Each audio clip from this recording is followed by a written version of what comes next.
But of that day or that hour, no one knows. Not the Son, not the angels of heaven, but the Father only. Of that day and of that hour, no one knows. It's about time.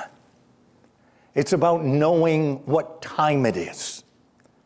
And Jesus talks about how the redemption of God is unfolding in time, and to be aware of the time. And he talks about the time in this passage, in this apocalyptic passage. He talks about the past, Noah. Do we know the Noah story? We grew up learning the Noah story. Every kid who goes to Sunday school learns the Noah story. Some of them learn little songs that go along with the Noah story. Oh, the Lord said to Noah, there's going to be a floody, floody. You know that song? We're not going to sing it.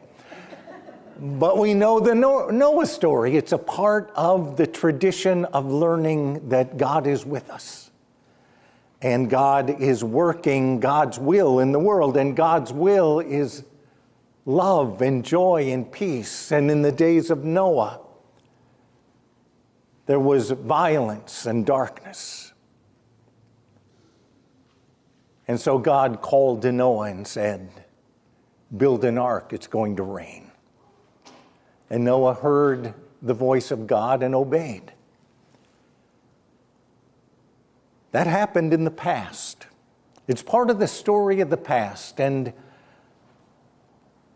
maybe we have a story in our past that reminds us of the faithfulness of God and how God brought us out of a troubled time or a troubled experience or dark and difficult days. It's remembering the past that helps prepare us for the day of the Son of Man. So we remember the faithfulness of God. It's in the past. And we prepare in the present. Be ready, be ready. That is the imperative in this passage from the apocalyptic portion of Matthew's gospel. Be ready, be on watch, be awake. Are you awake? It's good, it looks good, we're awake. That's good. That is a step in the right direction. That is what we do in the present. We live in wakefulness and in anticipation of the inbreaking of God. That's the present. And in the future, God's redemption is going to come.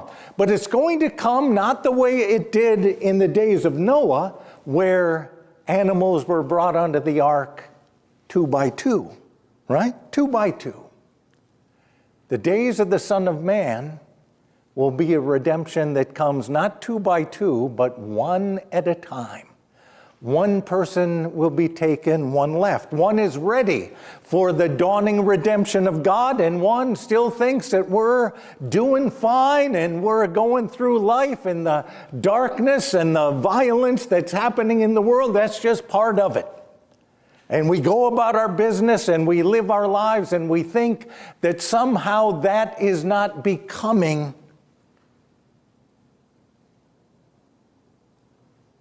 a part of our own experience. That you live in darkness and violence and corruption, and it affects you. And there are people who hope and long to be out of that way of living, that we don't want to live there. It's a terrible place to live. And the day will come when we will be given the opportunity, the redemption of God will come, and we can walk out of that experience of violence and darkness and corruption and anger and the desire to get even. We live in a world where that is how people feel a lot of the time these days. That is the nature of the world we're living in these days with violence. All you have to do is watch the news or try not to watch the news. And corruption and darkness, and it just seeps into us, and we can't make a way for ourselves to be free of it, and God calls us out of it. Says, don't live there. Don't live in the corruption and the violence and the darkness of this world where all you want to do is get even and have retribution and balance the scales and bring judgment the way you think it ought to arrive. God says there is a way of love and joy and peace, and I will lead you to it. And one person will be taken because they're ready. I've had it with this old world, and I'm not going to live there anymore. And one will be going on about their business saying, well, it's not so bad. Could be worse. The past, the present, and the future, that's time. And we live in that time. And in the midst of it all, in Matthew's gospel, we're alerted to the time of God, the kairos time of God, which means that God's reality is breaking into our lives all the time. It broke in the past, it is breaking in the present, and it will break in the future. And we will know the love and the joy and the peace of God because God has broken in to our lives and into our world.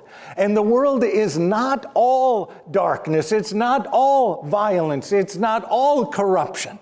That God is at work in this world and there is love. Isn't that the truth? Didn't we just celebrate something like that, gathering around the table and counting our blessings and filling our hearts with gratitude to say, yes, that even in this broken world there is love and there is joy and there is peace. And if you can have peace around the Thanksgiving table, then truly peace is possible. And so as we journey toward Christmas, we share stories about people who are awakened to the time of God and the experience of God and the reality of God. One of the most cherished and honored and loved and shared and told and retold is A Christmas Carol, Dickens' story of Ebenezer Scrooge, whose life is changed. It's transformed by a visitation of spirits, the power of God breaking through. And Ebenezer Scrooge at the end of the story says, I am not the man I used to be. I will live in the past, in the present, and in the future. The spirits of all three will strive within me. I will not shut out the lessons that they teach. See, Ebenezer Scrooge has learned what time it is. It's the time of God. And so he embraces the past and the present and the future and will learn from them and live in them. And live the love and the joy and the peace of God. And then he goes on to do it. And it said that no one is as joyful and is filled with the Christmas spirit in all of London, no one more than Ebenezer Scrooge. That's the story. And we share it and we say, yes, it can happen to him. It can happen in us. And that's pretty good. But it leaves out one thing. One very important thing in Matthew's gospel that it doesn't take into account. It does take into account time, the past, the present, the future, the kairos time of God, but the thing it does not take into account is apocalyptic time. And we are living in apocalyptic time. That's what Matthew says. And that is a scary thing and a beautiful thing and a hopeful thing. Apocalyptic time.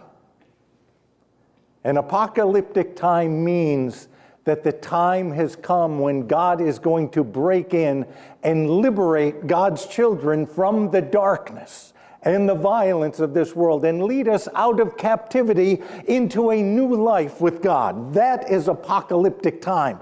And it happens in moments. Are you ready for the moment when God is going to lead you out of captivity to the darkness and the violence and lead you into a new life? Because according to the scriptures, we think we're free, but we're being held captive. The darkness holds us captive.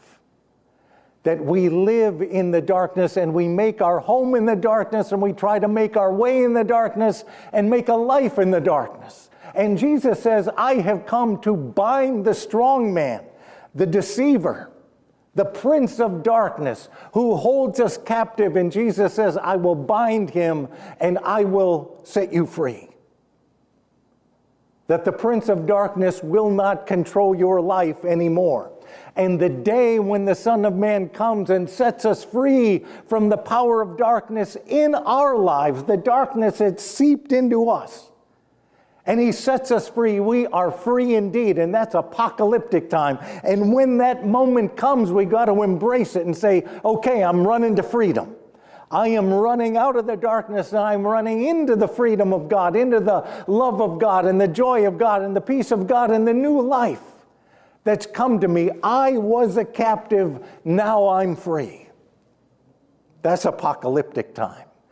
Jesus is coming to set us free, not just at the end of the age. At the end of the age, everyone is set free, and from the east and the west, and he gathers his children together, and there's a great celebration. But in the time of this world, he sets us free one by one. And whatever darkness we may be living in, whatever experiences we've had that we just can't shake loose from, whatever we've been told about who we are that we kept hearing over and over and over again, we are going to be set free from the power of that darkness to live new lives as children of God in this world. That's apocalyptic time, and Jesus breaks in to our lives and calls us to freedom. And the Ebenezer Scrooge story doesn't tell that story. So I was reading something written by a minister who's now a teaching fellow at Fuller Seminary down outside of LA. He said, there's a Christmas story that people don't think of as a Christmas story because it's really more apocalyptic than Christmas, but it's a story that was released on film. And they say that the last real Christmas story that was released on film was Elf in 2003. Well, this was released on film on Christmas Day, the year after Elf was released. So it is a Christmas drama, at least. And in the story, there are the choir of angels. Angels sing in this story. There are Christmas miracles in this story. But he said people don't think of it as a Christmas story because it's really apocalyptic. The story is unbroken. The story of the life of Louis Zamperini and how he grew up in LA and went to USC, was a track star, training for the Olympics. The war broke out. He goes into the Army Air Corps. His plane is shot down. He spends 47 days adrift on the Pacific in a raft. He and one other guy survive, and they're found by the Japanese and then interred in a POW camp for 2 years. And it's the story of the brutality and the violence that he goes through, that he survives. And in the story, there are angels, the singing of angels. I think it's page 167. And he is in the raft. It's day 40 in the raft, and he and Phil, the pilot of the aircraft, are in the raft floating in the water. And Zamperini says, I could hear the singing. And singing meant people, and it was beautiful singing. It was a choir singing. And I sat bolt upright in the midst of the singing to look around to see where these people were. But there was nothing on the horizon in any direction. And I turned to Phil and I said, do you hear the singing? And Phil said, I don't hear anything. And Zamperini said he looked up and there were 21 figures in the clouds, shining in the light of glory, and they were singing. And it was the most beautiful song he ever heard.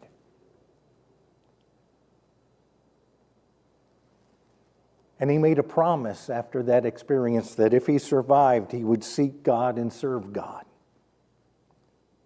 And that was on day 40 in the raft. The angels sing. And he stays alive, and he makes it to day 47 where they're picked up. And then 2 years of brutality in a POW camp. Darkness like you can't believe. And there's a Christmas miracle in the story because the Japanese find out that this guy was going to be running in the Olympics, going to be running the mile in the Olympics. And so they wanted to use him in a propaganda broadcast. And he had been reported as killed in action. And so they asked him if he wanted to send a radio broadcast that would make it to his family to let them know that he was alive. And so there was a Christmas broadcast, and during the Christmas broadcast, someone who knew Zamperini because they were also an alumnus of USC, heard the broadcast and contacted his family and said he's alive. He mentioned in the broadcast only people that he would know. And only people the family would know. So the family hears the Christmas broadcast, they think he's dead, and now they know he's alive. And it's a Christmas miracle. That's in the story. But the darkness and the violence and the brutality, that's in the story too. And Zamperini survives and he comes back home. But that darkness and that violence that he lived through, that's in him. And he brings it home with him. It almost destroys him. Almost destroys his marriage. Destroys his relationship. He said he lived in darkness and drinking. And he was destroying everything that he loved. A neighbor who would hear the shouting and the screaming coming from Zamperini's home invited them to come to a Billy Graham crusade, to hear Billy Graham preach. And Zamperini said, "I'm not going." And he didn't go. His wife went. She was transformed. It was the hour. It was her time. And she came home set free from the violence. She said, "I'm not going to leave you, but I'm going to pray for you, and I'm going to find a way to love you into relationship with God." And Zamperini said the next day, how could I refuse to go? So he went to day 2 of the Billy Graham crusade, and halfway through he said, "I've heard enough." And he got up and he ran out and he went home. His wife stayed to the end. Day 3, he said there was something about it, and I had to go back. And it was his time. Because he said at the end of that message, he came forward and he opened his heart to God. He said, "No excuses, no explanations. I just leaned into the promise that all who call upon the name of the Lord would be saved. And there I was, and I called." Changed his life. This man who had been filled with such darkness and bitterness and pain was set free. And Mark Roberts writes about him because he knew him. He worked with him. Mark Roberts started his ministry at Hollywood Presbyterian Church. Part of the staff at Hollywood Presbyterian Church, he worked with the young people, but they had a lay minister to the elderly, and it was Louis Zamperini. And he said he had never met anyone who was filled with so much love and joy and peace as Louis Zamperini. And Louis Zamperini would invite people over to his house. He'd have coffee with them, tell them stories about what he had gone through and how God had changed his life. And they would have cookies and coffee together. He said it was like communion, sitting at Louis Zamperini's table, having dessert with him, because the love of God just overflowed into everything he did. He said he was the most joyful person he ever knew after all that he'd been through, and all he wanted to do was share that joy. So he said, I remember Louis Zamperini. This didn't make it into the movie. It didn't make it into the book. But at Hollywood Presbyterian Church, he would come to work carrying his skateboard. And when he got to the campus of the church, the skateboard would go on the ground and he'd skateboard across the campus to get to the minister's office to be at the meeting. And he said, here's a guy in his mid-70s skateboarding, free and alive, on a journey to find out how can I share the love and the joy and the peace of God today. And what brought him to that point was the liberation of God. Zamperini was held captive, and the Lord set him free. And he wanted to share that story with everyone he could. That's apocalyptic time. That's the time we're living in. The time of violence and corruption and darkness in the world. And Jesus is coming to set us free. Do you know what time it is? In the name of the Father, and of the Son, and of the Holy Spirit.